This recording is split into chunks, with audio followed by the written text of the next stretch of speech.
Hello everyone, I hope you're well. In this lesson we're going to be learning how to calculate the volume of a cone. Just like last lesson, I'm going to show you a video and I want you to explain to me how to find the volume of a cone. So in this video you're going to watch a lady pour some water from a cone into a cylinder. So I'm going to tell you that this cone and cylinder, they have the same radius and they also have the same height. Let's watch the video. The cylinder is filled exactly with 3 full cones of water.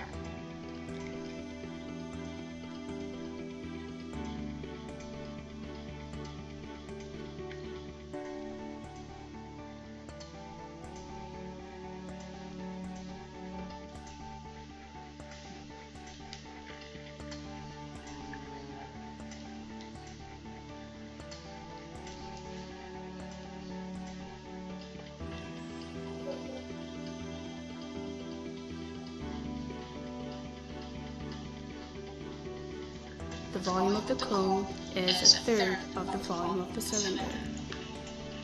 So in that video we could see that 3 cones can fit into a cylinder with the same radius and height, which also means that the volume of a cone is therefore 1/3 of the volume of a cylinder with those same dimensions. So keeping that in mind, could you come up with a formula to find the volume of a cone? So pause the video if you feel like you could, or if you have no idea, I'm going to show you now. Okay, so here's a cylinder with the same height and radius as this cone. To find the volume of a cylinder, just find the area of the circle, so the cross section, and multiply it by the height. So it's pi r squared times by the height. So all you need to remember for a cone is it's literally a cylinder, but just divide it by 3 or times it by 1/3. That's the same thing. So a cone is just 1/3 of the volume of a cylinder with those same dimensions. So just like last lesson, it's really important that you write this formula down and keep it safe. But the easy way to remember it, just think it's 1/3 of a cylinder. So here are the 3 skills that we're going to be working on today. If you're feeling confident, I would like you to pause the video now and try all 3. But if you do get stuck, of course I'm going to go through all 3 solutions. So just pause the video or leave it running depending on how you feel about this. Alright? So first skill. This is as basic as it gets really. It gives you the height and it gives you the radius. It wants the volume. This simply is substitution. We're taking our formula, so 1/3 of pi r squared multiplied by the height, and then all we're going to do, we're going to substitute in what they give us. So instead of r squared, we're going to call it 5 squared, and instead of the height, we're going to call it 10. Okay, so substituting into my formula and typing it into my calculator, my volume is 261.7 centimetre cubed, and that's my final answer.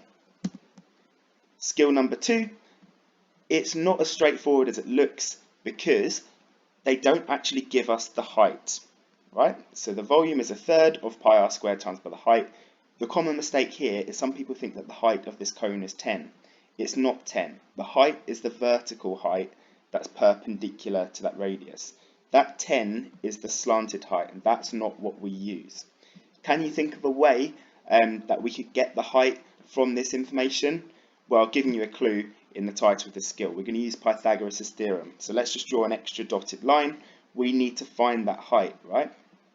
So Pythagoras Theorem, my c squared is that 10 squared.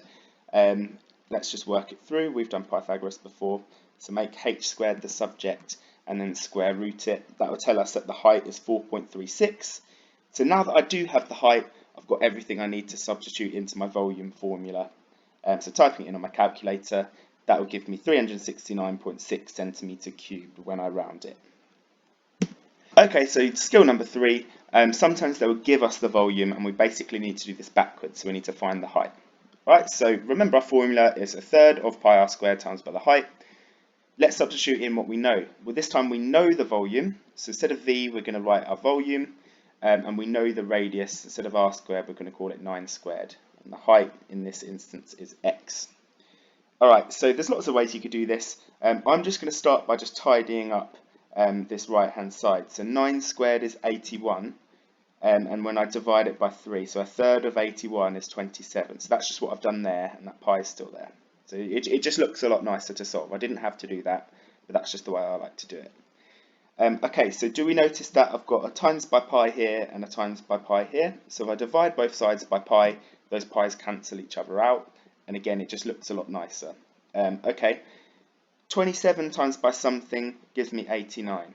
Well, dividing both sides by 27, that would tell me that x has to be 7. 27 times by 7 gives me 189. So x equals 7, so my height is 7, and that is my final answer.